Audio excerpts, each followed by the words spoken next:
कुछ मंथ पहले मेरे पास एक कपल आया था जिन्हें 5 साल से प्रेगनेंसी नहीं रह पा रही थी। उनका ऐसा कहना था कि उनके सब रिपोर्ट्स नॉर्मल है, मेल एंड फीमेल दोनों के, बट फिर भी 3 बार IVF एंड IVF करने के बावजूद भी एंड बहुत सारी मॉडर्न मेडिसिन की ट्रीटमेंट लेने के बावजूद भी वो कंसीव नहीं हो पा रही थी। ठीक है, तो उसके बाद मैंने भी उनके सब रिपोर्ट्स देखे, तो सब कुछ रिपोर्ट्स फिजिकली वहाँ पे एकदम नॉर्मली दिख रहे थे, मेल एंड फीमेल दोनों के। लेकिन जब मैंने एकदम प्रॉपरली जब रिपोर्ट्स को देखा, तब मुझे मेल के रिपोर्ट्स में कुछ, उसके सेमेन एनालिसिस की रिपोर्ट में कुछ मुझे एकदम अनयूजुअल फाइंडिंग मिली, और वही इस केस का सबसे बड़ा ट्विस्ट था। ठीक है, जो आपको मैं आगे बताता हूँ।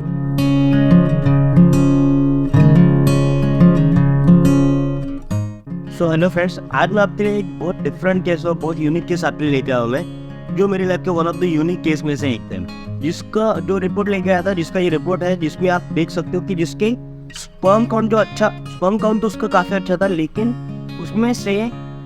1% स्पर्म, मतलब 1% स्पर्म सिर्फ नॉर्मल स्पर्म थे। बाकी 99% ऑफ जो स्पर्म थे ना, वो सब एबनॉर्मल थे। मतलब किसी स्पर्म को हेड नहीं था, किसी स्पर्म को टेल नहीं था, ऐसे बहुत सारे एबनॉर्मलिटी स्पर्म में थी, जिसके कारण काउंट अच्छा होने के बावजूद भी, मतलब उसका काउंट उस टाइम पे अगर इस रिपोर्ट में आप देखोगे तो उसका काउंट, उसका काफ़ी अच्छा काउंट था। ठीक है, तो इतना अच्छा काउंट होने के बाद भी अगर वो पेशेंट जो है उसको 4 साल से प्रेगनेंसी नहीं रह पा रही थी। तो ऐसा ना काफ़ी सारे केसेस में होता है कि स्पर्म काउंट जो है ये काफ़ी नॉर्मल लगता है हमें, लेकिन स्पर्म की अगर मॉर्फोलॉजी अगर देखी जाए, फिर अगर स्पर्म का साइज एंड शेप अगर देखा जाए, फिर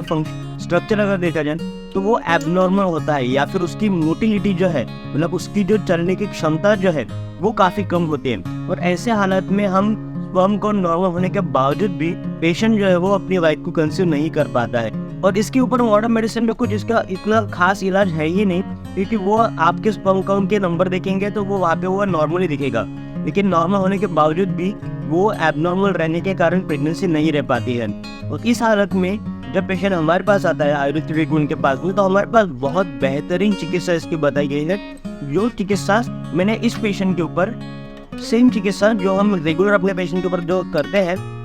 वो सेम चिकित्सा इस पेशेंट के ऊपर भी हमने करी है, तो जिसके बहुत ही बेहतरीन रिजल्ट हमें पेशेंट के ऊपर मिले हैं। तो अगर मैं ट्रीटमेंट की बात करूँ यहाँ पे, तो ट्रीटमेंट में हमने रेगुलर वही ट्रीटमेंट किया है जो हम हमेशा करते हैं, कि सबसे पहले मतलब हमने विरेचन किया है ताकि उसके शरीर को डिटॉक्स किया जाए सबसे पहले, सो दैट हमारे मेडिसिन जो है वो शुक्र धातु तक, लास्ट धातु तक सही तरीके से पहुंच पाए। तो सबसे पहले विरेचन, जो कि स्मॉल इंटेस्टाइन का डिटॉक्स है, जहाँ से मेडिसिन एब्जॉर्ब होकर शुक्र धातु तक पहुंचेगी। सेकंड मतलब हमने किया है बस्ताना बस्ती, जो अपनी स्पर्म हेल्थ को एनहांस करेगी, जो सिर्फ स्पर्म काउंट है नहीं, बट स्पर्म की मॉर्फोलॉजी यानी उसका साइज एंड शेप, उसकी मोटिलिटी, इसको भी वो एनहांस करेगा, सो दैट वो अपने मैक्सिमम हेल्थ तक वो स्पर्म पहुंचे वो। फिर उसके बाद में हमने कुछ आयुर्वेदिक मेडिसिन उसमें दी है, और ये जो मेडिसिन ये कम से कम 2 महीना तो ये पेशेंट को लेना ही है, क्योंकि स्पर्मेटोजेनेसिस ये जो प्रोसेस है, मतलब एक स्पर्म बनने का जो प्रोसेस है, ये 48 डेज से लेके 55 डेज तक का प्रोसेस होता है, जहाँ पे जो हमने मेडिसिन अभी जो दी है उसका इफेक्ट होके जो फ्रेश स्पर्म, जो अच्छा हेल्दी स्पर्म जो निकलेगा,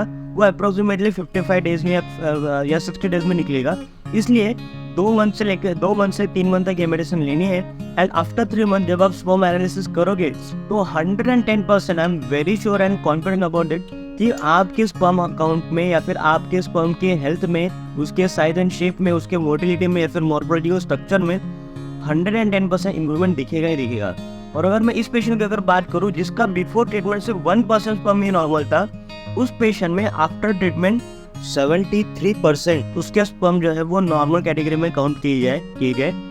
एंड उसका स्पर्म काउंट जो है वो डबल एनहांस हो गया, एंड उसकी मोटिलिटी जो है जो काफ़ी एनहांस हो गई, जो कि आप इस रिपोर्ट में आप देख सकते हो उसके स्पर्म हेल्थ में कितना इंप्रूवमेंट हुआ है। तो ये सब चिकित्सा जो है से बहुत अच्छे से पॉसिबल हो सकती है, जिसके 110% रिजल्ट बहुत अच्छे हैं। और आप में से किसी को भी अगर स्पर्म हेल्थ के लिए कुछ इशू है, या फिर प्रेगनेंसी में कुछ इशू है, तो आप ज़रूर हमें कांटेक्ट करिए। आपके स्पर्म काउंट का हेल्थ जो है ये डेफिनेटली हम इम्प्रूव करके रहेंगे। Thank you so much.